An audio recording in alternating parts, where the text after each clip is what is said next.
করতে হবে। আমি ছাত্রলীগকে বলতে চাই, আমি তোমাদের কাছে স্মার্ট বাংলা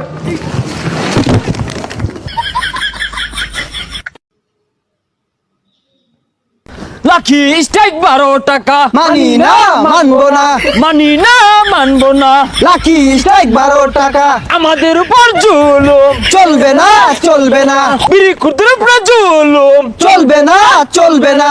তোর বাপ হইতাছে হ্যাঁ আপনাকে বলা